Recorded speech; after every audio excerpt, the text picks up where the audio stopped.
is my great pleasure to introduce Craig Knippenberg.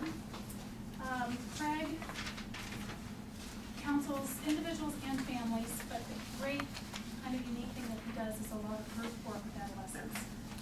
And kids. And kids, both kids, adolescents, teens, adults, I don't know, all the way up. 4 to 29. Craig has worked at Howard School for several years. Correct me if I'm wrong. 17 years. 17 years. I don't know if y'all are familiar with Howard School that works with kids with learning disabilities. There's great things there.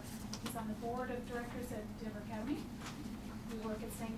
Anne's Episcopal as consultant. We've been on Chad and Tourette's and I don't know, all kinds of boards and all kinds of things. So and he just does guest speaking all over town and really donates a lot of his time and volunteers. So we appreciate that very much. Thank you. Thank you very much. I added to my bio that I can move chairs, handouts and all that. I didn't think I was going to get that from a librarian. I'm stealing the chair. I think we're okay. A couple other speaking things, if you're interested. I'm speaking March 1st for the Cherry Creek PIN Network, Defense Network here at Cherry Creek PIN, on the effects of electronic communication on families. So how texting is impacting family intimacy is the topic. Also in March, I'm not sure the exact date they have, I think it's the 24th, 23rd, 24th. CSU is putting on a big conference for autism spectrum disorders and Asperger's syndrome. I'm speaking with Temple Green there and talking about our groups and social and emotional issues for autism spectrum disorder kids. I'll have it on my website so you can check out the exact time and dates, and they'll be coming as well. It is a pleasure to be back. I spoke for this group a couple years back. Had a lot of fun. But what's really exciting is to see Sally start this group and keep it going, which is incredibly difficult to do. So the one thing she does need to be doing is mentoring some of you to take the reins. That's the only way organizations continue. Hey, I have somebody starting If others take the reins, that sort of happens. But there's really two parts. One's that advocacy, and if you don't listen, America, if you don't have a voice, you don't get listened to. Sweet parents still have it. So they have that advocacy component. And then the other piece is the parent support. So tonight we're going to be talking about the emotions of your kids, right? So we're going to come from their frame of reference. But you also have to think about your emotions. So we could do the whole evening on your emotions and what it's like to be a parent. So if some of you may have seen Race to Nowhere, which was over at Littleton High School the other day. It's a documentary, incredible film. You should definitely see it. It talks about all the content-driven education, homework. And there's not a lot of proof that it's really doing anything for anybody, including all the CSAPs. But it's the stress these kids are through. So it's interviewing students about their stress. And I'm thinking we should have a second version of the film called Race to Nowhere Parents Version. And that would be like the pit crew. You're the pit crew, right? And you realize that this isn't really going anywhere. And sort of the destruction of family life because of all this homemade content. I had a speaker several years ago, a gentleman from out east, he was talking to the independent school group, and he said, the problem with education is they keep adding more content every year, but they never take any away. So it just keeps getting bigger and bigger. And what that translates to is, well, we don't have enough time in the school day, so it's home, right? So it's going to shift it over here. Before we get into it, I do bring a bunch of our brochures from our practice. We do groups, we have our summer groups programs. The other thing is a little green flyer for your dads. Your moms can look at it too. I started a website back in October, a blog and website called adventuredad.org, and it's for dads connecting with their kids through adventures. So getting out into the wilderness and the woods and outside and doing things, and it's everything from 4-year-olds up to 20-year-olds, and just getting out and doing adventures. And it's all about being dads and how to connect with your kids through those experiences. So I want you to check it out. There's an adventure mom clip on there as well. The two handouts, this is about a 3-hour talk, and there's no way we can pack it. So I'm going to skip around on the handouts. I'll tell you what the two are. One is the outline, and when I get to that, I will let you know, and I'll tell you what I'm at. So we'll just sort of pick and choose, but I sort of want to make it a little bit more intimate tonight. And just talk about the emotions for kids. kids. And the other's an article that I just had printed, published with Bernline, who's an amazing teacher at Denver Academy, on this topic of the emotional responsiveness for exceptional kids. Now, tonight we'll be talking about students with dyslexia. I'm guessing there's a fair number of you who your kids also have other issues, maybe ADHD, processing speed, maybe Asperger's. Is that, I'm saying a lot of that. So we can talk about those things as well, and actually the lecture is designed for all those kids, OCD, bipolar. It's all looking at them as a whole group. But tonight we'll focus more on dyslexia, but we can address those other issues as well. And again, I'll kind of keep track as we go along. The joy of working all the time and seeing kids and seeing students is when I'm speaking, I always have new material that I can add. Now this one tonight, to start with, actually came from my son's friend. We were out hiking a 14er on Sunday, and he had just taken the ACT on Saturday. We were at Cherry Creek High School. He's an Arapahoe student. He wanted to Cherry Creek.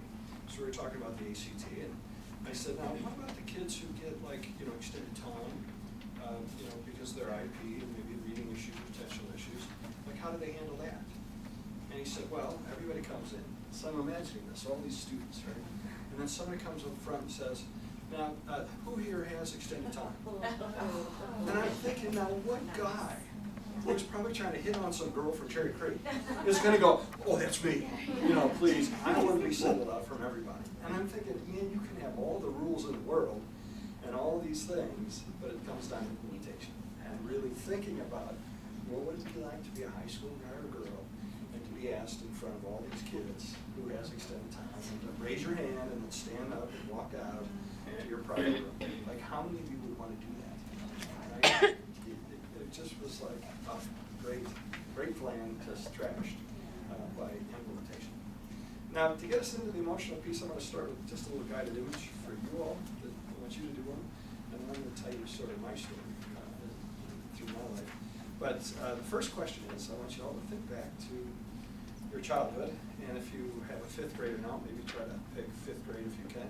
If you have a high schooler, maybe pick that, somewhere in that age range. And I want you to first think about, you can close your eyes if you want, it helps you think, but think about a really positive experience you had as a kid. Something that just made you feel special, made you feel important, wanted, loved, just something really positive and special. So take a minute, just think about that.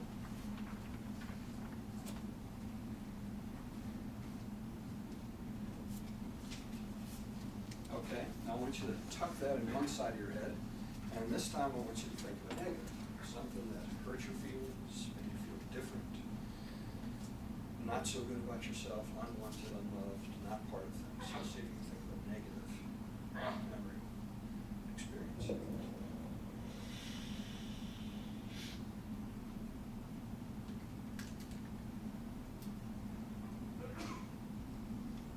Okay, so you can open your eyes again. Don't fall asleep. How many of you, let's just do a show of hands, how many of you could remember a positive? Okay, well that's good. How many are negative? Yeah, every time I've done it, and I've done it a lot, it's always been negative than positive. The most skewed I ever saw was an ADHD adult support group 20 years ago, and out of 20 people there, all had negatives, only one positive. Now, how many of you in your thinking had your positive related to school? Something to do with school. Okay. How many of you had a negative related to school? Yeah. Okay. So a lot, when you do it, what you generally find, everybody has those negatives, and a lot of them relate to school, experiences at school. Would anybody care to share any of theirs? Anybody feel vulnerable? Tell them what their positive or negative was? Anybody? Yes. I always hated when a teacher would just randomly call on a student without their hand being raised. It was a fear of mine to not know an answer. So that was a negative. Yeah, and that maybe you wouldn't know the answer, right? And sort of that random thing. Now, why do teachers do that? They want to make sure you're paying attention. So with the fear of getting called on, that motivates some students to pay attention better. Yeah. But for other students, it might put the fear of God, right? For me, as I tell you my story, that whole reading out loud thing, right? And fear of what it was random. If it was predictable and the teacher said, okay, we're gonna go in a circle, you four are gonna read, us four are gonna read, each paragraph, right? Then I would spend my time counting ahead and reading it to make sure I could do it, right? Now, am I paying attention to theirs?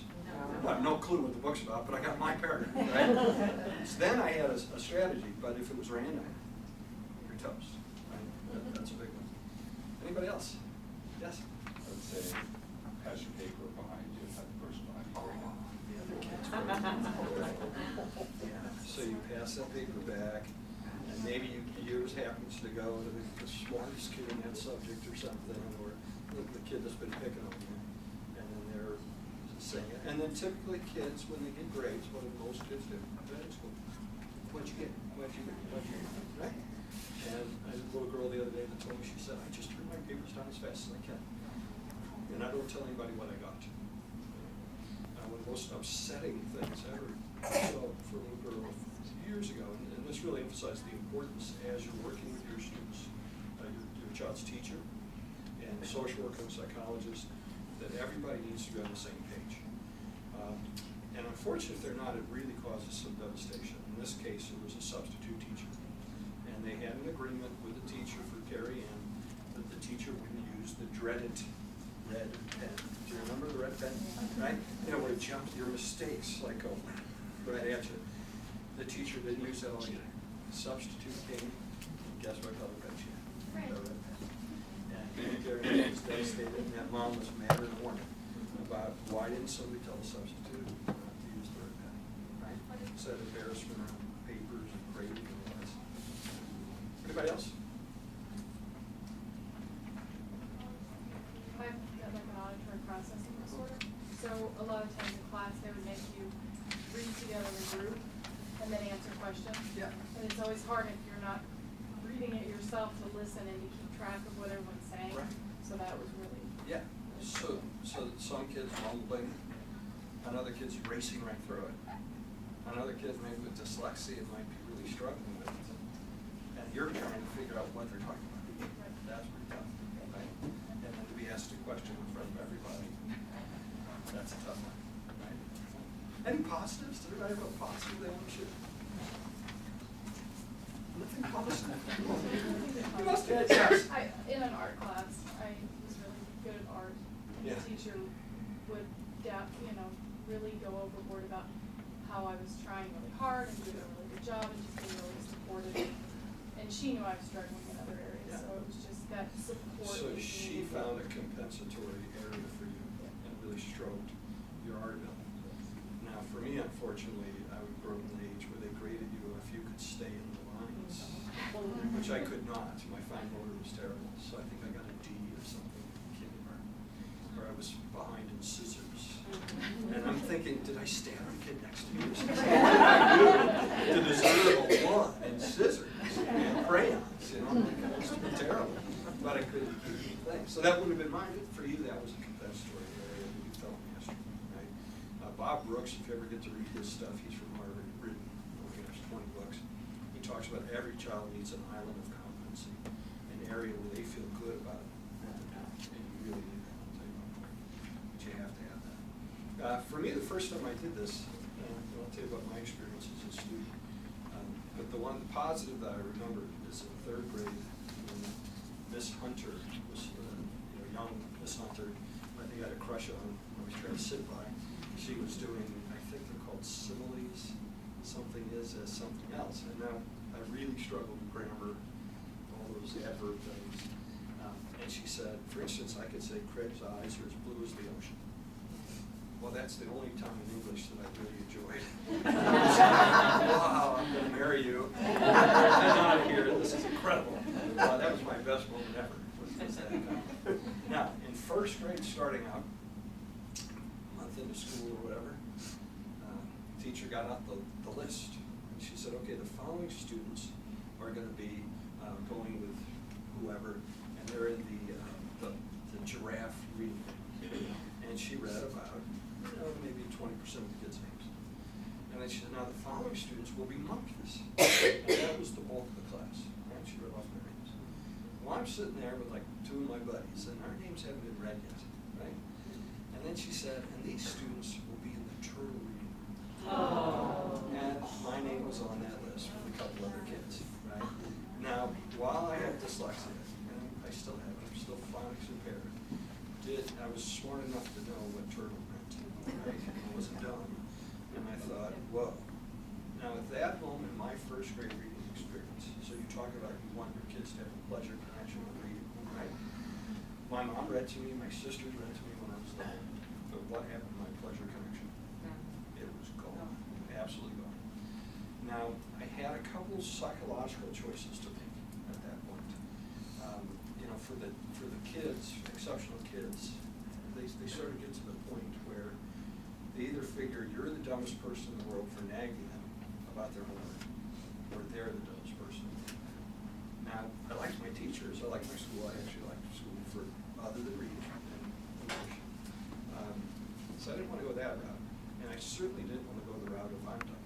Right? So I came up with a third alternative. That's what it was. Reading is dumb. And then I bolstered that with two classic male psychological defenses. That reading is dumb, and if you do read, it's for girls, or what we call sissy boys. So they're the ones that read. Real boys play army and football. So in my mind, I like football. I was really good shooter. I like army. So that made sense to me that I didn't want to be one of those book kids that read all the time. Okay? And that's how I protected myself psychologically and got through those first couple years in the tour group. Selected out. It worked pretty well. You know, I just selected out and focused on football and army. I was very good at math, so that was my pet story was math. Third grade, though, is then the dreaded jump to book reports. Okay? So all of a sudden, now we've got to do book reports. And I can remember as a kid waiting until the weekend before they were due. It always seemed like they were due on Monday, I'm not sure. But I would wait till like Sunday afternoon. I would avoid it the entire time. And then I'd go down in the basement, sit on the sofa by myself in the quiet. There was 5 kids in the family, so it was pretty noisy. So I'd go down there and hide. And I would read like the first sentence on each paragraph. Or even sometimes I'd just read the top paragraph on the page. And that's how I read Swiss Family Robinson. And guess how my grades were? They were all right. That's C's, you know. And the rule in the family was C's or above. That's all that matters. Right? So I got through just skimming. I learned to skim and get enough information. What I remember about my mother, so when you think about your role as a parent, she was too busy raising 5 kids to really be too detail focused, right, on what was going on. There wasn't the stress on her as there is now. You get far more stress for the school than she ever did. Okay? Statistically, in the research, parents of exceptional kids get 10 times the contacts as other parents, the phone calls for the teacher. So you end up feeling what? Nagged, harassed. It's your fault again, right? I wrote an article and doing a talk for teachers in the fall about parental grief with the first phone call of the year. Because when you start school every fall, what's your hope? This is the year. We did the summer programs, we did the tutoring, we've had talks, we talked about it in Wisconsin, and this year is going to be better, right? And then about 3 or 4 weeks into the term, you get that first phone call. And for what teachers I tell them is, you know, sometimes you're going to get an angry parent. And it's not really you, they're just disappointed. They have grief. There's the grief you have of, here we are again. I was hoping this year would be different. Right? So your situation is different than others. I don't think she got all the phone calls. But the way she helped me and supported me, chocolate chip cookies. And I would go down there, and I remember her coming down with a plate of hot cookies for me and a glass of milk. And that was how her way of supporting me, which I thought was great. I didn't mind that at all. Also in 3rd grade, because of my fine motor skills, I got my first D. My father's rule, my dad was an old German guy, the rule was C's or above. If you're below a C, you're in big trouble. And I got my report card, and I remember getting in a C and D. So naturally, who do you think I took it to first? Mom. She was in the kitchen. It was kind of, and then she said those dreaded words, "You'll have to show in my dad's room, and he was taking his Saturday afternoon nap. And I came in and he looked at it, and he said, hand me that pad of paper and pen, would you? And he handed it to me, and he wrote something down, and he handed it to me. He said, can you read that? I said, no. He said, that's my signature. Nobody can read my handwriting either. And he said, don't worry about it. Someday you'll hire a secretary to do it for you. And I was like, thanks, Dad. That's what I'm going to do. And now I have three. I have one who's an incredible editor, and my wife is a school teacher of 28 years who can edit anything. So I'm surrounded by editors because I can't. I can't even, when I do the spell check, there are times when I can't figure out which word is the correct one that it offers because I'm so far out of the park, or the computer doesn't even know what to suggest. Like, but I can't figure out, well, which one is the right one. But it was my dad's way of saying, and I think if it had been math, science, it would have been a totally different approach. But he sort of knew I just didn't have to find order, and neither did he. And so it's like, don't worry about it. So you don't want to sweat the small stuff. With your kids, some of these things you decide, screw it. You know, we need some family time. It's one of the best things you can be doing. We're just punting on this one thing. We don't care about that. We can focus on these. Continued on, my reading finally started to pick up the speed in 5th or 6th grade. Basically, I have a very good memory, and that was my compensation. So I couldn't do the phonics. But back then, it was in the 60s in St. Louis, they were doing this new program out of New Zealand. That's what it's called. Or Word. And it actually worked for me. I just memorized words. And the more I read, I could memorize the words, and I learned enough words that my speed started to pick up. In 5th grade, I read my first 2 books for pleasure. I brought them, I have them still, because they're really important to me. They're the first 2 books I ever read. Anybody want to guess what the topic is? Sports. The first one being football. This instant replay of the story of Jerry Kramer, who was the right guard for the Green Bay Packers, who Bart Starr snuck behind in the famous '68 Ice Bowl game against the Dallas Cowboys. And it's his story of playing for Vincent Lord. And it was great. I read this. And the next one was from Ghetto to Glory, the story of Bob Gibson, who was a pitcher for the St. Louis Cardinals. And I actually got to see him pitch in the World Series when I was a kid. And I read his story about growing up in the ghetto and going on to being a very famous Hall of Fame pitcher. And on a trivia note, does anybody know what he's really famous for in baseball trivia? He changed something about the game. Any of you guys know? They lowered the size of the mound. He was such a big, tall guy that when he fired the ball off the mound that was higher up, nobody could hit it. So they lowered the mound so that they didn't have the animal. And Bob Gibson is credited for changing the mound size. So it started to pick up. I did read some books for pleasure. That was the first time I ever read a book that wasn't a sound to me. Right? Got into middle school, I was kind of slugging it out. And I had a really horrible experience, I think, in 7th grade at the Sunday school. We were weekly attenders. That was something that was required in the family. We went to church and Sunday school. And I had that horrible experience in 7th grade when the teacher asked us to do what? Read out of the Bible.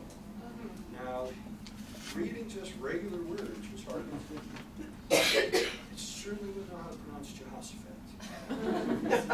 There's words in the Bible that you don't see, so if I had never seen it, whole word only works if you've seen the word. It does not help if you've never seen the word. You can't decode it, and I couldn't decode it. And I stood up, shaking, and started reading, and this kid, Richardson, I can't remember his first name, Mike Richardson, said, "What are you, a dumbass?" And there's girls in the class, right? There's girls in the class, and I'm like, oh my God. I went home that afternoon, and guess what I said to my mother? I've never heard that. I'm never going back to that. And she looked at me and she said, and this was a great strategy, she said, you have 2 choices. You can go back next week, or you can go teach kindergartners and help out in the class. And I said, well, that's what I'll do.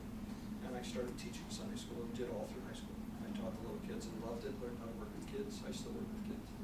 It was a really good fit for me to go help with kids. For some of our students, we'll have them, 5th graders go help 1st graders do their phonics. It's good for the 5th grader, they need the training, and the 5th graders, the 1st graders look at them and they really enjoy that. So that was her way of saying, I understand, you can have your choice, one or the other. Continue to go through it all. High school, pretty much C student. junior in high school changed my life. I had a teacher, Dr. Powell, who I actually was at my 20th high school reunion. They asked me to do the invocation. I have a Master of Divinity as well. And I went to Lutheran High School and asked me to do the invocation. And I told this story that I'm going to tell you. And it turned out he was there and was retiring the next Sunday. And so I really got to bless him. And I had no idea he was in the audience, but in junior in high school Civil War class, it was the first time that I ever remember sitting there going, wow, learning is sort of cool. Like my brain is growing and I like this stuff. This is pretty cool. It's the first time I ever enjoyed school. The main difference was, what do you think he taught about the Civil War that made it so exciting for me and avoided my difficulty? What do you think I could read the books because I learned enough words. And as he was teaching, what do you think he cared about? I think he cared about how I spelled General Gettysburg. No, he didn't care about grammar. What he cared about is that you could think about why people did this. Right? He was teaching psychology, sociology. He's teaching why people fought the Civil War. That I could do. And he really didn't care what dates were what, and if you could spell Gettysburg. That was not his deal. I got an A in his class, and it changed my life. When I went to college, I graduated with a 3.98. The only class that I did not get an A in was second semester of French. And guess why? The first semester was vocabulary. Second semester, talking was grammar. And I didn't know what a conjugation was, and I didn't know what an adverb was in English. So I certainly didn't know in French, right? Like that was the hardest class I ever took, was that grammar stuff. But the rest of the time, I just cranked through and went through 2 graduate degrees with a 4.0 throughout. Because it was stuff that my brain could do. It was philosophy, psychology, theology, and nobody really cared about my reading. I did struggle in the classes where there were new words, and I would have to have somebody help me figure out what the word was. Ideology was not a word I had heard until I got to seminary. And we were talking about eschatology. Like trying to read that one was tough. When I hit new words, I'd figure them out. I'd get help from a professor or friend, but then I could crank it along. Now I still didn't read for pleasure. Those were about the only 2 books I think I had read for pleasure, other than Mad Magazine maybe. And Sports Illustrated, of course. But I never really read for pleasure until I was dating my son, who was back here videotaping his mother, and she was an editor and a journalist, and we read Prince of Tides together. Now it really helped that I was laying in her lap one week at the cherry reservoir reading. But it was this thick, and I was so proud of myself that I actually read a novel. And it was the first time I read a novel, and the one thing I remember about it as I read it was, this is like having a movie in your head. And I had never had that experience. It was like a movie. You could just read this thing and picture all this stuff. And that was a profound experience for me to have that. And I was 30 years old. Okay? Do you really want your kid to wait till they're 30? No, you're hoping they make that a little bit sooner. The other books recently that I was really proud of, and I talk to the kids at St. Anne's about this in my groups all the time. I read, the biggest book I ever read probably was Harry Potter. I read 3 of those. I'm on number 4, first page, and I've been there for about 10 years. The first 3. And the first time I ever read a book in one day, like overnight. We were coming back from Germany, and I read the Da Vinci Codes. And I was pretty proud of myself that I actually read this book in one day. Couldn't believe I did it. And so I still have those in my office at St. Anne's and show the kids. There's 3 books I still don't like to read very much, I guess. The Bible. The Bible's one. So when I go preach, I do preach sometimes in churches, and they'll always say, would you like to read the gospel? No. Yes. And why don't you let one of the volunteers do that? I don't really need to read the gospel. The Bible, I really don't enjoy reading out loud, particularly. Harry Potter was tough because of the made-up names. That girl in there, until I had heard her name, Hermione. When I was reading it, I just put Sue. Every time I saw that, I would just say Sue, because I knew there was no way I was ever going to figure out how to say that name. Right? That was not possible for me. The third one is great when you think about it. Remind me to tell the dictionary story in 4th grade. When I read to preschool, my son was in preschool, when I read to the kindergartners, they love this author. But is. How long is Dr. Seuss? So I'd be reading to the little kids going, okay, I'm not really sure how to pronounce that one. Is it a gur or a ner or whatever? So Dr. Seuss was killing. Now, it has rhyming, which is a compensatory reading strategy. Sometimes rhyming can help me. But Dr. Seuss has got so much stuff that's novel that it's almost impossible to read some of the stuff, right? Now, when I'm reading it to kids nowadays, I use it as a way to teach them about dyslexia. And then we talk about phonics, and we study. In fourth grade, I do a whole curriculum on frontal lobe functioning, on dyslexia, social processing, and emotional processing. It's all brain-based, so we talk about how their brains work. And we diagram, and I show them exactly the role play of how your brain learns to read, okay? And then where dyslexic people break down, which is the phonics center. Do you want to do it? Yeah. Okay, so we're going to do like 4 groups, okay? And we'll just split somewhere in here. So we'll have 1 group, 2 group, 3 group, 4 group, okay? Group 1 are the eyes, okay? Now I'm going to write a word up on the board. The eyes don't know what letters are. They have no idea. What do eyes see? Shades of light and dark, basically, okay? So you're all going to turn around. You're going to tell them, maybe we'll do it in secret, and I'll show you. We'll do that. You're going to try to explain the shapes of the letters to the group behind you. This group back here is a part of your brain in the back called the decoding center. Okay, it's in the back of your brain back here. Your job is to figure out what letters the eyes are saying. So you're going to figure out what those letters are. Okay? Once you've got them, you're going to turn to this group over here, which is the phonics center. And it's right dab in the middle of your brain. And your job will be to do how to do the sounds like they teach the kids. I can't do. So you're going to sound out each letter, and then you're going to blend them together into a word. Okay? Once you've said the word, you're going to turn to the automatic reading center, which sits right below the phonics center, and you all are going to say the word just like that. Okay? Does that make sense? Okay, so we'll try. All right, word. No peeking back there either. So here's a word. Okay, so you all, now we're going to turn it back to them. Oh, you're in this group. Turn to them and start explaining the letters. You're out. I'm out. We saw it. Give some shapes. I didn't mean to. I know, I looked that way. Come on, group one. Yeah, start telling them the shapes. Try to do it. Can you say a snake? You could do a snake, sure. Snake. Can't say the letter. A snake in there. Okay. And then there's something that looks kind of like round.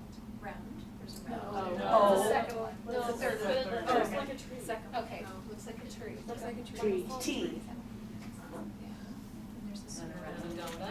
SDO, Donut. okay. And then a donut with a stick. And then a donut with a stick. P. Yeah. Okay, so you got STOP. Now the donut with a stick, you were helped because you already sort of knew where the word was going, right? You sort of donut. But what else could the donut stick do?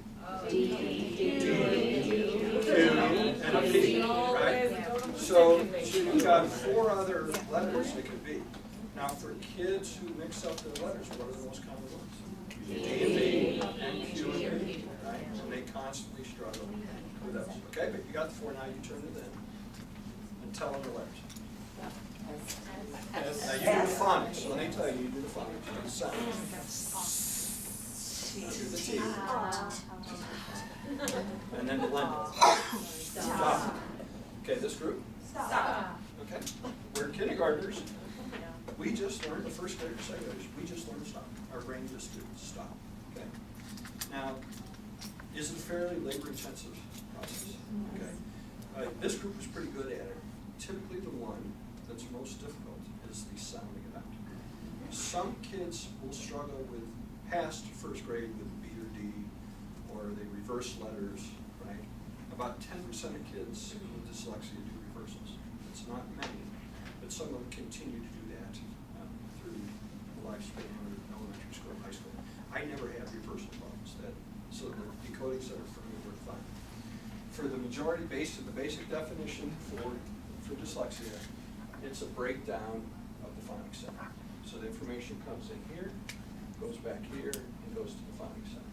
And the phonics center has to do the sound symbol association. The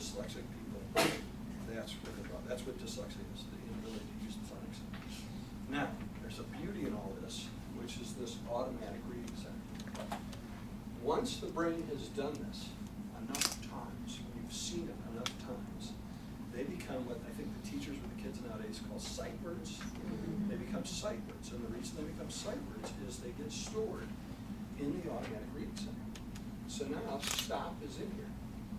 And what's really wild is the next time you're reading, the brain will go here, here, and send it right here. And it skips the phonics center. So if you don't have to do the labor intense part, what happens to your reading speed? It goes really quick. And so that works great. And for me, I just read enough words over and over again that I filled up my automatic reading center, and I was able to get faster until I hit new words. And then I had to sit there and go, there is some research for many dyslexic kids, when they get to college, their speed picks up quite a bit. The reason being is, think about it, when you pick your major, that's all the words you're going to know for probably your career. So if you're an engineer, you get an engineering words. Accountant, you get an accounting words. That's your lexicon for the future. So once you have them, they're in your automatic reading center. They become sight words. You get faster. Okay? Does this make sense? So that's the basic process, and where it shuts down is right here. So the brain can't figure out what that sound symbol association is for new words if you haven't seen them, and you come to a grinding halt. Okay? Again, for me, I was able to get that over time and could speed up. There's other things that will help this, so like rhymes can help, picture associations. A teacher at St. Anne's finally taught me a couple things that are really helpful for B's and D's. Bed, right? It's like a bed, there's the B, there's the D, the bedpost. The one that I always struggle with is two or two. And she said, because I was writing a note for the faculty about, we were having a potluck, and I wrote something about, I'll bring a dessert. And unfortunately, guess how I spelled it? Desert. And I passed it out to school teachers. Like, they're not going to notice, right? So I got harassed and teased about, I'm bringing desert, okay? And she said, just remember it's two S's because it's two, like an extra O for double your pleasure. So I've remembered that ever since. That if I'm thinking about something that's extra pleasurable, it's 2 hours. So that would be TOO. And that's how I remember that. So you learn little strategies that increase either your decoding or getting words in the ear. Does that make sense? Any questions about it? Yes? Do you notice that words that have no picture association? Yeah, are often tougher. Because my son, like, the word the and elephant, like, as a second grader, he could read elephant, Yeah, but he can't because read the word it's- the because there's no yeah. picture. Yeah, there's no picture. That is tougher. So when you don't have a visual image, it becomes much tougher. But with dyslexics, those words with no picture, like the, but, for, Right, and, way, right. when, all, those are the trigger words. Those are what trip people. Yeah, with right. reading. And you're going along, and then all of a sudden, and you can't remember it, and you got to do the phonics. So we'd have to do the T, the H, the E. And then the other part of English, okay, so here's the other thing. If you do dyslexia worldwide, I think Italy has the lowest. I think they're about 10%. US, it's about 18 to 20%. You know. They drink that. Italian is a really easy language. The reason is it's the ease of the language. That the line of the language is easy. Latin's a fairly basic language at St. Anne's. A lot of the schools now that the kids can take Latin in middle school instead of French or Spanish because it helps them with their English. So at St. Anne's, the kids take Latin. It helps the kids with reading struggles. They're an easier language. English has all these rules. Okay. So one of which is my last name. So as a little kid, I had to learn to say Mr. Knippenberg with a K.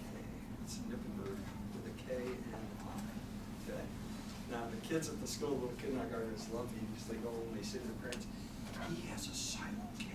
It's like a mystery. And so we fantasize what happened to the K. And I explained to them, we talk about knife and night, they have that K that disappears. And I explained to them when I was in Germany, when we would go around, everyone would say, Herr Knippenberg, because you say the K in German. But when German words came to English, they came up with this idea that you do a silent K. I think that comes from England, is what I was told once. So English has all these rules. So the rate of dyslexia is much higher because there's so much to try to remember. And then if you're doing the phonics, right, it's that PH thing. So think about the decoding. If you did the P sound, which is, now do the H. Okay, now if you blended those two, what do you get? How do you get F out of that? Like, where does that come in? That those two sounds have nothing to do with F, but you're supposed to remember that's an F sound. Right? So you see in English, the rate's about 18 to 20%. It's about half that anyway. It's just an easier language to learn. So that's sort of the system, and that's where it breaks down. Any other questions about that? I wasn't going to teach that tonight, but it's kind of fun. It's really fun doing it with the kids. The goal with the kids of teaching them, what do you think I want them to learn? I think my goal is in teaching them this stuff. To be more compassionate and to realize that not all the kids in your class are speed readers, okay? And that some kids don't do this well, and they're not stupid, they're not dumb. So the kid who has dyslexia can feel like, oh, I'm not dumb, and I understand why this is happening. And the other kids can learn that, oh, it's just that, it's no big deal, right? You know, now that's a really good question. I knew as soon as I was a turtle that I was not like the other. And even if they hadn't called me a turtle, let's say they called me a sloth, no, a dog or something, I would have known I was different. There's no doubt I would have known I was different. Now, what wasn't explained to me, so here was the joy of my childhood. I had a lot of fun. Because guess what I got to do every afternoon? Football and art. I didn't have to go to tutor after tutor. I didn't have to do that stuff. So, you know, I'm always wrestled with, well, if my parents had to have 5 kids, and if they had been, you know, more, let's get him tutoring and stuff, well, it would have helped my reading, but would I have really liked it? I don't know. I still in my own mind think. Now, the other thing is, I tend to stay away from diagnoses a lot. And so I like to say, oh yeah, that's called dyslexia, and what it means is you have a hard time with phonics, right? So then, for the rest of the year, I can talk to the kid about, how's your phonics going?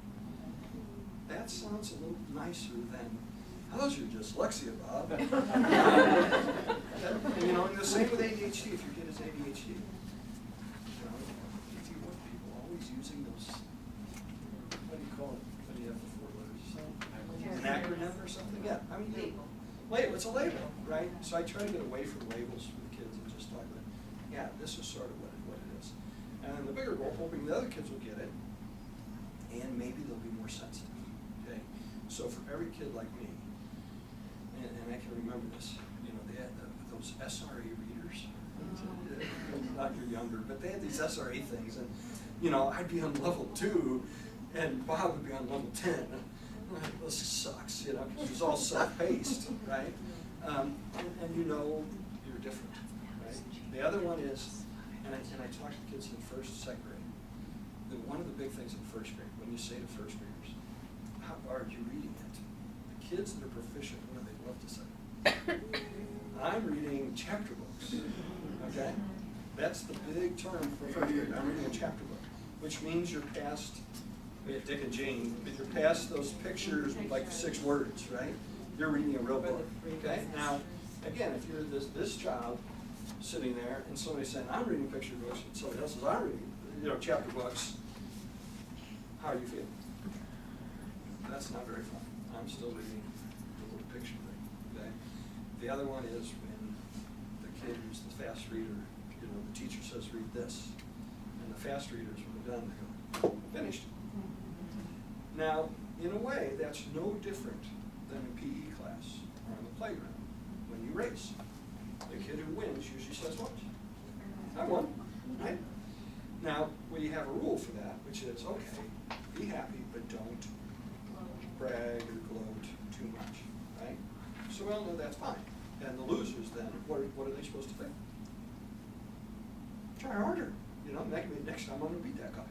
Maybe next time I'll get off the line faster. Maybe next time I'll do this. I'll triple. But you know, you're going to try to do it so you can say, I won, right? We're all trying to push ourselves to improve, okay? And self-esteem, unlike what's sort of been around for the last 20 years, good self-esteem is built on accomplishment. It is not built on someone saying, you're so special. brain is built on accomplishment. Now, one thing we'll talk about towards the end, your kids need confidence because they're getting so many negatives, but they still need to feel like they were successful. They accomplished something. That makes sense. So, again, when the subtle things, so kids are dyslexic, they notice the subtle things. They notice that they don't finish. And even if they don't say it, they know, they hear the book go, right? And then they get to, that kid gets to have what? Choice time, right? A little choice time, right? Or if you've got to stay in for recess because you got behind, right? The other thing that most kids don't understand, or teachers don't understand, and as parents you need to understand this, the brain, the dyslexic kid, to read the same amount of material as the non-dyslexic kid, uses twice the brain energy. They use twice the energy. Now, it looks, after a while, like they're lazy, right? But what are they?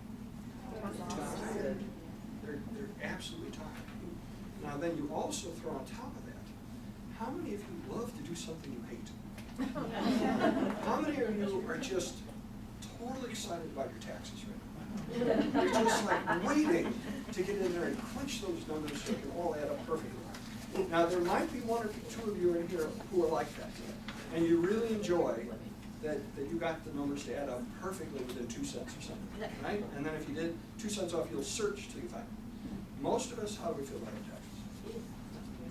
Tonight, right before I came here, my last family session, this mother said, well, you know, there's children in his class, and I talked to their mothers, and their kids, they want to come in early in the morning to do their homework, and they want to stay late at the extended day program because they want to get their homework done. Why can't I have a son like that? Now, what the kids say? Yeah, boo. And I looked at him and I said, hey, man, there probably are a couple. There's not a lot, but there probably are. And most likely they're weird girls. Most likely girls. Schools are sort of designed for girl brains. It's a lot easier for girls. That's a whole other topic. But it's typically the girls that are doing that. And yeah, they do, right? And this kid's going, yeah, right, let's do that. Now, in addition, for this kid, 4th grader, he's going to be twice as exhausted from reading. And he hates it. He doesn't want to do it. When you don't want to do something, do you really jump in there? No, you avoid it at all costs, right? So then you get both of those things going together. And then you might get the resistance to do the homework. Right? So as parents, you're constantly trying to find ways, sort of the milk and cookies. Milk and cookies was a way for my mom to help me connect a little bit more, but I had to slug it out and get this done. You're going to have standards, right? We still had Caesar above. It was just the bottom line. You're going to have standards, but you're trying to understand what it's like to be that kid, and what it's like to be your son or daughter, and to feel different, and for people to notice. The dictionary thing, I just remembered 4th grade, Mrs. Egan, us kids named her Old Lady Egan, and she was this elderly German woman who I came up and I said, how do you spell something? And she said those dreaded words. She had that pointing finger. And she said, go look it up in the dictionary. And what I remember right then when I turned, it wasn't like a little dictionary. It was the big one, you know, the hardbound.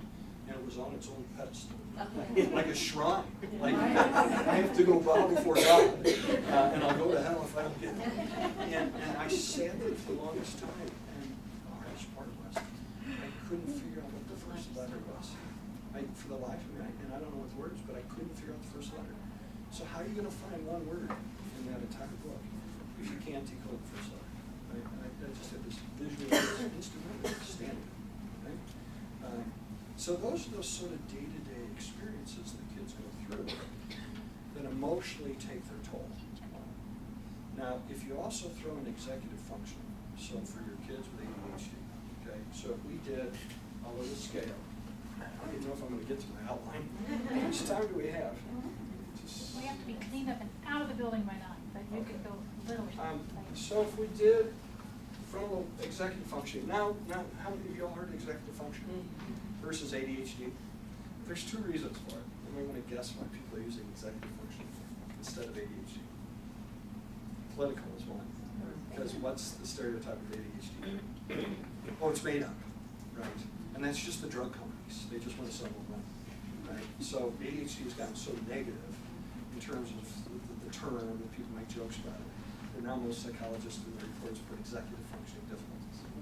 Now, the other piece is about 95% of ADHD has to do with executive functioning, which is your frontal lobe, this part of your brain. So for kids, when I'm teaching them, I talk about this is your president. It's the president of your brain. It tells your brain what to do and when to do it. So this is the part that helps you avoid distractions. This is the part of your brain that helps you plan something out and figure out what steps to take and stay motivated until you've achieved your goal. This part of the brain thinks about positive consequences and it thinks about negative. So when I have a problem, if I have an emotion, your emotions come from down here in your neck. If in 4th grade with Mrs. Egan on Valentine's Day, I brought a sucker that I bought for Lisa. This girl I had this man crush on for $1, my own money. And that morning as I was coming down the hallway, very proud, one of my best friends came the other way carrying the same identical sucker. And I said, who are you giving it to? And he said, Lisa. And he said, who are you giving yours to? And I said, Lisa. Now at that moment, what was I feeling that moment? Jealous, right? I gotta get there first, you know? I can't get checked out of this, right? Some anger, right? I'm feeling some stress, okay? And my frontal lobe is supposed to say the magic word, stop, stop. Think about what you could do. What will be the consequences if you do this? What's the consequences if you do that? So right then, what could I have done? Could have, that's what I did. I could have said, well, let's present them together, right? Or you go first, right? And then I would have thought of a pithy thing to say at least. But instead, my emotions burst out of me and I raced to the door along with Kirk, and we ended up fist fighting, and our suckers were broken in 1,000 pieces. And an old lady Egan picked me up by the neck and marched us off to the principal's where he got his paddle out. We got the paddle out. It was a really bad Valentine's Day. Now, this part of the brain, though, we do this. It says stop. Let's think about what the consequences are. Then let's figure out how to do it. Long-term projects, what do you have to do? Break them down, plan it, organize your materials, have all your stuff, stay on task every night, till the very end. Okay? That takes a tremendous amount of executive function. It also does time management. So it's how long will this take to be? I do this thing with the kids. This thing, if we could do it here, I don't know how we do it. I do a variety of things. I'll have them read it. I'll pick a page out of a book and I say, okay, this is the page you're going to read. Before you read it, write down how long you think it's going to take you. And you write down. And then I time them, okay? And we try to see, can you get close to what you guessed? Okay? Most kids can kind of do that, okay? Then we run out to the flagpole. I say, how long do you think it will take you to run across the field, touch the flagpole, and come back? You have to estimate stuff. We do math problems, 10 math problems. Okay? Now, that ability to estimate time is a frontal lobe function. For kids with good frontal lobes, so if we did a scale, these are the people with really good frontal lobe functioning. The average female is about the 80th percentile. Okay, girls are great at it, and it starts to develop when you're about 3 and a half. So little girls in kindergarten, what do most of them do? Sitting still. When the teacher says crisscross applesauce, they already are. I mean, they're just, and they're cute, and their hair looks nice. They just came from lunch, and they still look nice. And when they have an answer, they raise their hand. Right? What are most of the boys doing? Picking their nose, laying down, touching the blocks. They sit in the back and on the sides. They touch everything. They're horsing around their buddy. They got applesauce on their hair is sticking out about 6 different ways. They just squirming around. Okay? The frontal lobe for boys is about 1.5 years to 2 years behind girls. Even when it does develop into a simple little frontal lobe in elementary school, females are about here, males are about here. We're about the 50th percentile. So ladies, it's not just your husband that's constantly changing the clicker, because males get bored faster. We get bored. We can't sustain our attention. And so we often change the channels. Now, if you think about that, if I said, okay, you're all gonna watch Parenthood, and the average dad is flipping on over the ESPN and checking what's on the movie and watching Black Hawk Down for 2 seconds and then coming back, and you're watching the whole Parenthood show, and I gave you a test, who's gonna score better? The women, right? You've watched the whole show, you paid attention. I was watching some guy get his head shot in Black Hawk Down, as then I flip back to Parenthood, and I answer the question, well, the guy got shot. Right? Now, maybe the teacher, when she reads that, thinks I'm being like silly boy or something, you know, that I mixed up the stories. So average male is about here. If you're below the 10th percentile, 8th percentile, then you have executive functioning difficulties or ADHD, okay? On the time test, so they did a study with regular, just non-neurotypical adults that had sort of irregular frontal lobes. Then they would take them in a room, and they'd turn the light on, and the psychologist would turn a flashlight on for a minute, and then turn it off, and then hand the flashlight to the adult and say, can you turn it on for about as long as I have done? And they would try. The average adult could get within 5 to 10% of 1 minute. And then they did it with ADHD adults. What do you think they found? Couldn't do it. On average, they were off by 50%. So, for ADHD people, you tell your kid, the bus is coming in 2 minutes. And he's got one sock on, who knows where the shoes are, right? And as he's like, okay, Mom, and he's running upstairs, a Lego. I haven't seen this Lego in 3 years. Now I know where it's from. It's been there. Now, in his mind, he's not catching on, okay? That the clock is ticking.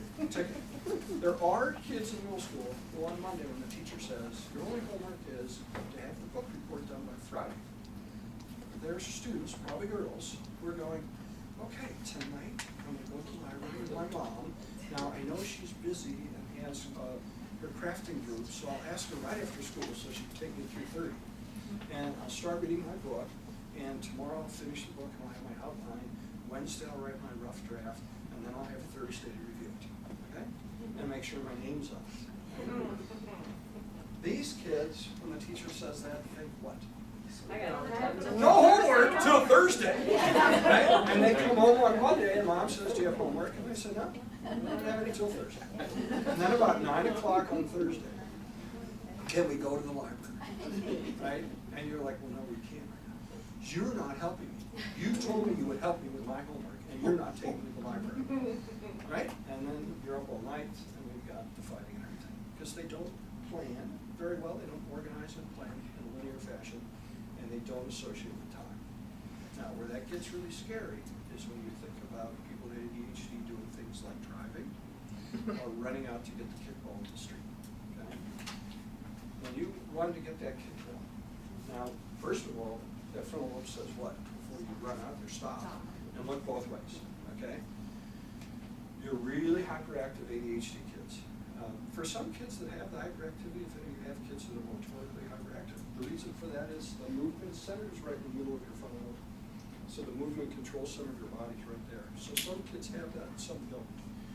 The hyperactive kid, though, is probably just going to run down the street. Right? Now let's say Johnny stops, and he looks both ways, and he sees a car. What does his brain have to calculate? How fast the car's coming, how long will it take you to cross, get the ball, and come back. Okay?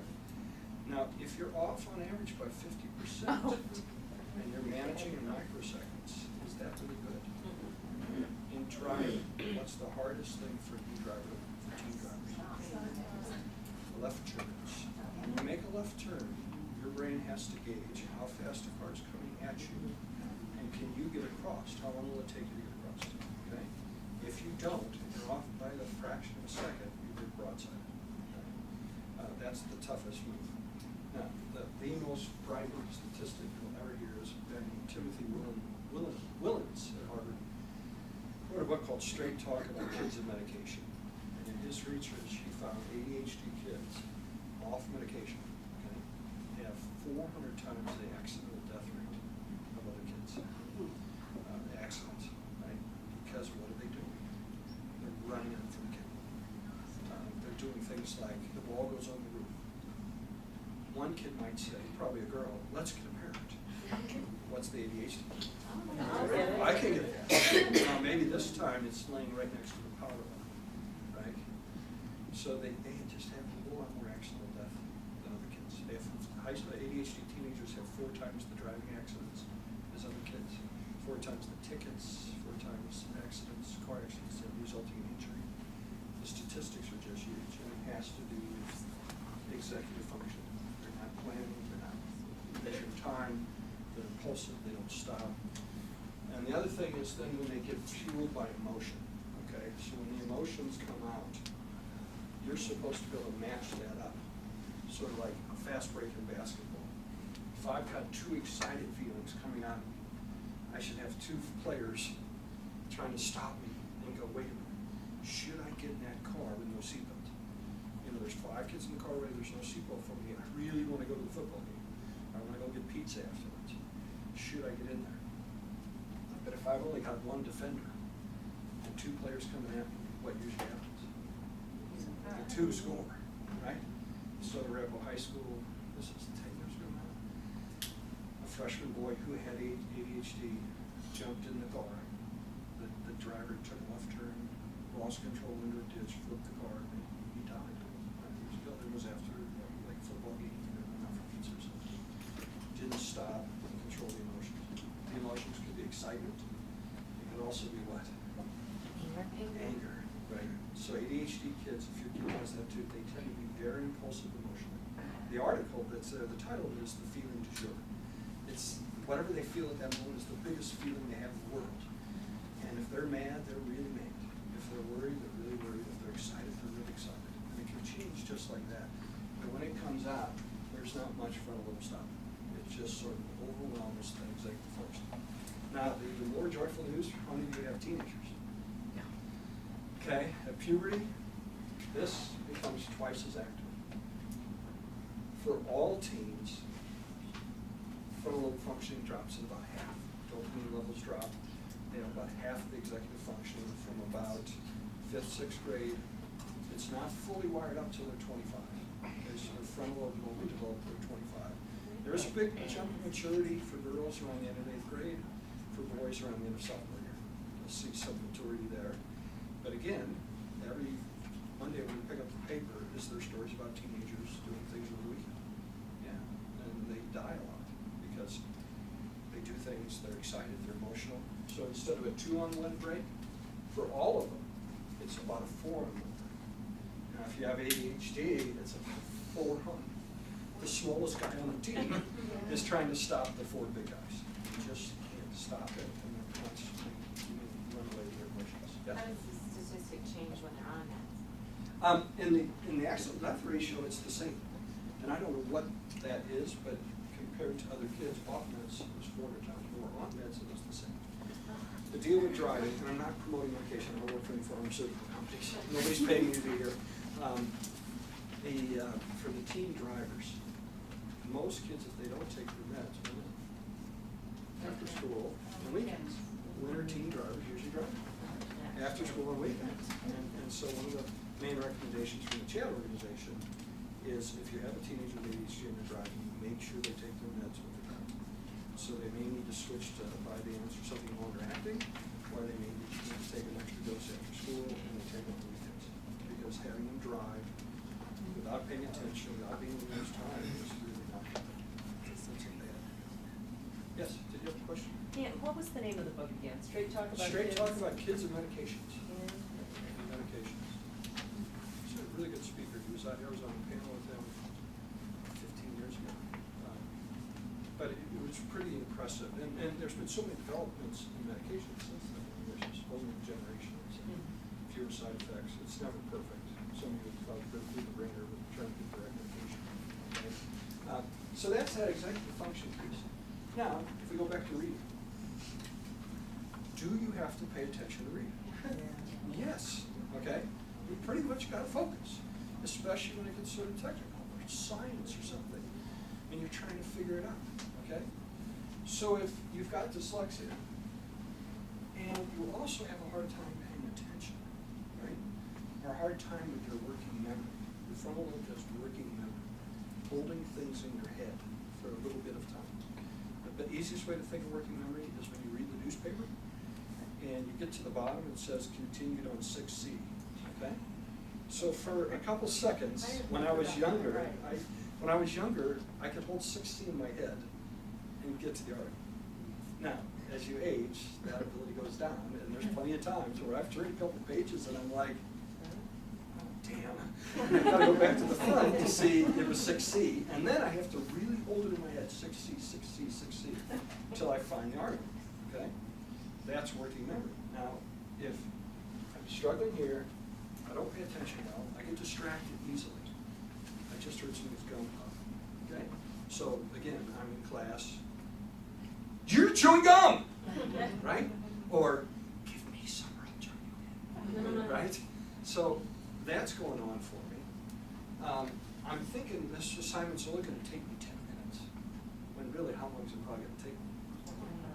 30 or 40, right? So I'm off on the time thing. I don't like it, and I can't maintain my attention. It's boring, I can't keep it going. Do you have any strategies for that? Lots of different ones for For kids. kids? Yeah. I mean, I'm constantly coming up with things for kids to try to help them with executive functioning stuff. We'll try to make a game out of it. Eye contact is one of the hardest things for them. They're usually getting in trouble in class because where are they looking? Out the window, all over the place, right? So I make a little poster for them, a little sticky note or 3x5 card of an eyeball, and we put it on their desk, and that's to remind them to look up at the teacher, look at the teacher's eyes. I talk to them how to fidget, okay, like how to fidget appropriately. So I explained to my dad fidgeted the day he died. He was always fidgeting, couldn't sit still, okay? Now what he learned, he was a really big guy. When we went to church, we sat in the front row, far left side, okay, with my dad on the end. Preacher's over there, so everybody's looking that way. My dad could cross his legs, stick his foot out in the aisle, and twirl his foot for an hour. And that's the only way he could survive. Now, he knew if he sat in the middle or over there, what happens? He's going to kick that thing in front of him. We were always in the front, so, or the pew in front of him, or there was like a barrier there. He's either going to kick that or people are going to notice him. So when I'm talking to kids, I say, fidget, just don't make noise, and don't let people see it. So move your hand out here, and do this, and don't look at it. So don't look down at it, right? And this little girl yesterday was telling me about, do you know those Japanese little erasers now they have? The kids are obsessed with those things. Oh my God. And she said, I've got the little teddy bear, and you can take his head off. And I can take his head off, and you can take his face off from his back of his head. And she's explaining to me how she sits there and takes his head apart, puts it back together. And I'm like, that's perfect. Just do that, but maintain eye contact with the teacher. Because if you look down, what happens to your little Japanese eraser? Bye-bye, he's gone, right?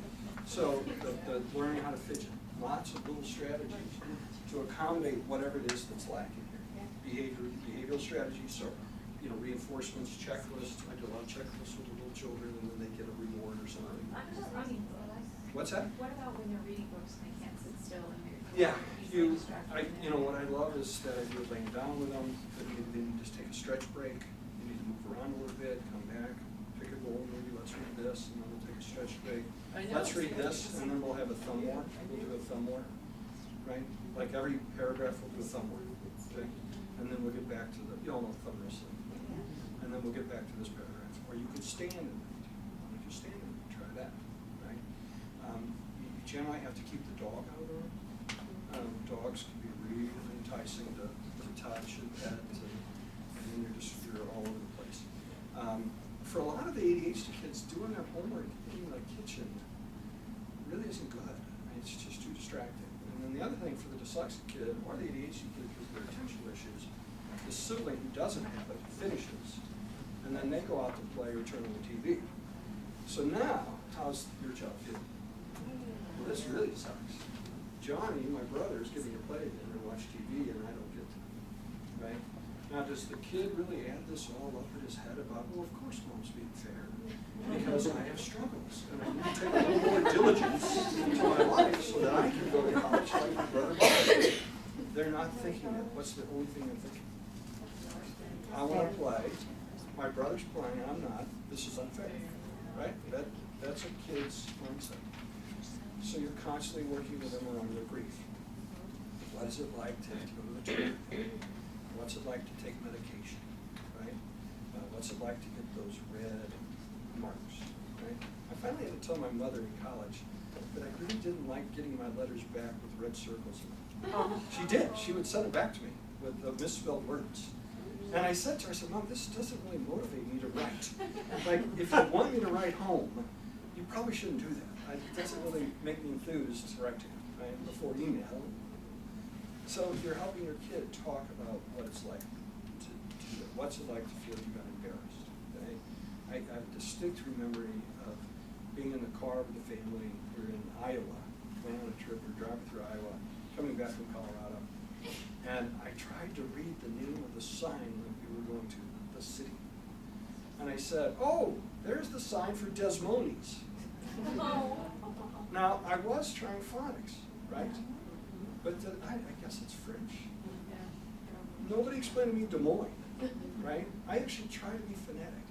And I can remember my brothers and sisters, the older ones, laughing at me, right? Like, oh, Des Moines, and I got teased. That really sucked. It's not really fun, and it doesn't make you want to read out loud or try more.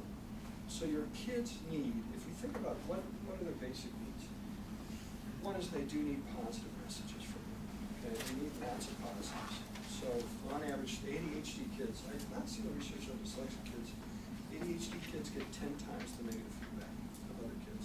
So for every time this student gets reprimanded by the teacher, the ADHD kid gets 10. Okay? Now, we try to talk about separating the child from behavior, punishing your behavior. I don't like your behavior. You're acting like this. You're not saying they are this. You just don't like your behavior. Well, if you get 10 times the negatives of other kids, isn't it sort of hard to distinguish that? Well, I'm still a great guy. I got yelled at 10 times today, but I really feel good. Oh, I'm just as good as Susan. It's just my behavior. That gets pretty tough. So they need lots of positive messages. They need to be reinforced for, hey, you gave your effort. I would always encourage you to talk to your kids about effort. Effort, and are you having fun? Did you have fun today? The worst thing out of your mouth when you pick up your kid and they come home is to say what first? What's your homework? Do you have homework?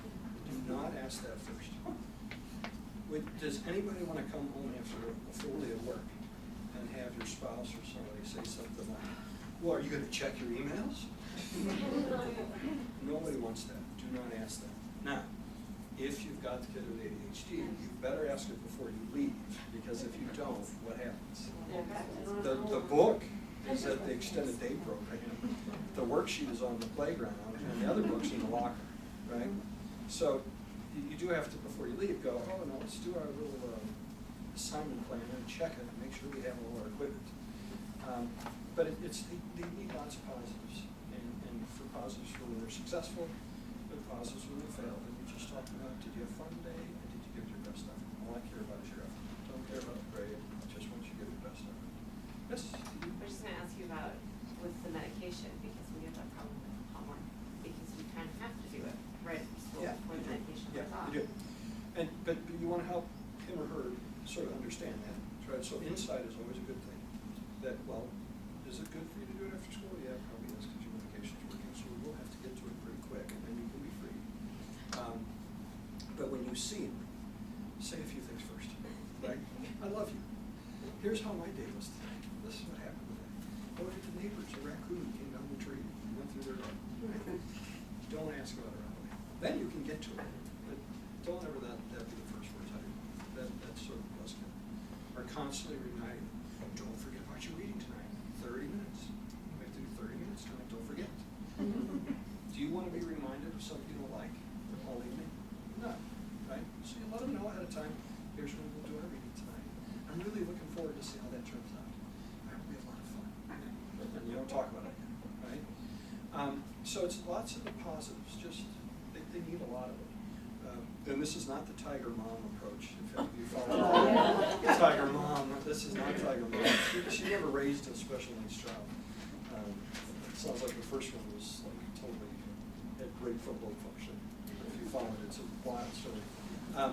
So positive messages. Second thing is the sharing emotions, just talking about feelings. So they've collected, you get 10 times the negative, they've got a lot of angst that they feel. They need a chance to talk about it, a chance to breathe. Right? You do too as parents, and that's why this group's so important. You have a place you can talk about how frustrating it is. You don't feel like the other moms understand, right? Or the other parents don't get it. You know, because think about it, when you get together with the other parents, what are most of them talking about? Oh, he just got signed up for IB. And, you know, he's like in the AP classes. And you're like, geez, we're doing the remedial program. We're thankful to get into that, right? So it's not a particularly joyous parent to be hearing about all these other things that you're like, yeah, my kid's swearing at me and won't do their homework. So you need other parents to talk about your emotions and what the grief is for you, right? And then your kids need a chance to talk about that. What's it like to have to take medication? Does anybody really like to do that? What was it like when the teacher said, did you have your medicine today? Did you go to the nurse? Didn't you go to the nurse? You were supposed to. I can tell you didn't. Now, do you really want that to be advertised like this? No, that happens all the time, right? Now, you could say, oh, what a terrible teacher, but you also have to keep in mind the teacher's trying to teach all squirrely kids. You know, their kids are squirrely anyway. You got 30 kids or over 25 kids. You know the kid's supposed to take the medicine, they're not supposed to go to the nurse's office, and they're fussing around and moving around, interrupting, and out of your mouth, right? Did you take your meds? It's sort of just an impulse, right? So they need a chance to share what's going on inside them. You can't be too direct with kids in general. This is all kids. You know, again, for exceptional kids, especially at age kids, their emotions come out so fast, and they're constantly changing. They're often not very good at taking responsibility for it. It's usually blaming others, okay? And part of that is they really don't see the bigger picture. So if you think about being impulsive, before you do something, you should analyze everything around you, okay? And before you act, you should kind of try to figure it out. So let's say this gentleman here, we're at a bar or something, and I've got my wife with me, and I see him looking at me now, or looking our way. What could I think? You know, if I'm 20 years old, what am I thinking? You know, just check that's some bitch. Now, it could be that the pretzel bag thing right behind you, the beer guy, the waitress is there, and you're really thirsty and want another beer, okay? So before I get up and start swinging, I should really try to think, well, what could be going on? Maybe he's really not looking at her. Maybe I've got a oh, there's my lunch on my shirt. And for impulsive people, they don't, so they just sort of blow right through that. Then when you try to ask, well, what happened? So if you, let's say I got punched him, and then you said to me, well, why'd you do that, Craig? What happened? What am I going to say? He was flirting with my wife, or my girlfriend. He was staring at her, okay? Now, he might say, I was trying to get the waitress's attention for a beer, right? Who has a better picture of reality? Yeah, right? Now, I might be convinced at that point, oh, he's making that up, right? Because I'm so stuck on that one piece of glass. So it is very hard then to get the kid to see the full picture and to really understand. So a behavioral thing you always want to do. Are we doing? Okay. We have to clean up too. So You've got about 3 minutes. So a good behavioral strategy for your kids is the half-double rule. If they take responsibility and they explain what they did and why, and they can understand a bigger picture, the consequence is cut in half. If they don't, it's double. So you're really emphasizing responsibility taking and understanding the bigger picture. I'd also do that anytime your kid talks about how hard it is to read or they're frustrated again. So when they say, no, I don't want to, if they can say, you know, it's just hard for me, I'm tired to read, and I don't really enjoy it. If they can express their emotions underneath, reward that, give them a big hug. And whatever it is, you want to emphasize that expression of emotion, that it's not really fun for them. And then if they can understand the bigger picture, you're rewarding that too. Or in the case of consequences, you cut them in half. That's the reward. At our groups all the time, we were just doing this tonight, we played football outside, and a couple of kids had never played football, so it's a tough time. Football's a very complicated game. And we were talking about, we always do this thing, we sit down in a circle and we say, well, who saw somebody earn a point? And you give other people points. And then we'll say, does anybody feel they should lose a point? And this one kid raised his hand, he said, I guess I'm bragging a little bit. I said, loses a point, but then he earns a point back. At the start of group, you earn 2 points back. So we reinforce, if you admit it, you're fine. And we want kids to understand that if you just admit it, take responsibility, people will forgive you. If you don't, what do they think about you? You're mean, or you're a jerk, right? But if you admit it and say, hey, I'm a little hyper, sometimes I can't sit still, or I shouldn't have done that, people will forgive you. So at our groups, we constantly emphasize that taking responsibility, trying to understand things, and then help problem solve, which is your third piece. And if you read that one, there's part of that in the article, I said things on problem solving, teaching them problem solving. Yes? I just had a question, I'm going back to what you were talking about, the executive functioning as far as scheduling, like they Yes. think they can get ready in 5 they minutes, think but they're they gonna do it. can't. They can't. So They're always running late. teenage Yeah. boy, Yeah. what's my strategy, because he's 16 now and I still don't Yeah, have one, we still one fight about it. one is you have consequences, a big enough stick that says if you're not home by this time, or you don't eat by this time, you're not driving, or you're not doing this. There's no excuses. You make a list with them, you help them estimate the time, you try to give them habits. ADHD people need habits. They need to do things over and over. They need organizational strategies. The only place my key goes is in my right pocket. It's the only place I ever put it. My wallet's always in my back pocket. When I get home tonight, I put it next to the lamp, right on my desk on the right side. Yes? I operate with a schedule in my Yeah. house, and I hold $1 hostage, but it's a hierarchy, so, Yeah. because my kid's 9, can't get dressed in the morning. Yeah. Okay, so I've got it on a schedule. She needs to take responsibility to put up the magnet for each of the things that she's done, and if she can't get going, I check on it, and it's like she owes me $1, and I hold it hostage, and if she gets it done, I give it back, and if not, it's mine, and I go get coffee. That's cool. I like the coffee thing. A couple last things. I did mention that ADHD is about 95% executive functioning. There is another piece to it down in the brainstem for some people with ADHD, and it's the sort of the turn-on switch of the brain in the brainstem. So for the ADHD people that are couch potatoes, they literally cannot get themselves going. They can't get motivated. They just sit there and they can't get started. They have low dopamine levels in there, and that's the activation center of your brain. That's the turn-on switch. They have discovered with sudden infant death syndrome, SIDS, and some other conditions, a lot of it has to do with low dopamine levels in the brain center. The brain, it's like the light switch went back on. It's not fully on. So some kids have that syndrome. A couple things about my handouts, and I'm going to stop, and then we're going to organize and we're going to clean up. I have our summer brochures over there for our groups. We have groups from age 4 through young adults. We work with kids that have ADHD, twice exceptional kids, dyslexia. What I like for the kids who just have the dyslexia, it's a place for them to talk about, or any learning issues, to talk about feeling different, and dyslexia, or they have good peers that can understand that. They're working on it, taking responsibility for ourselves, talking about things, better play skills, we do active games, we do field trips, all sorts of stuff. That we have some home-based family therapists. So if you need home-based, she's like the super nanny.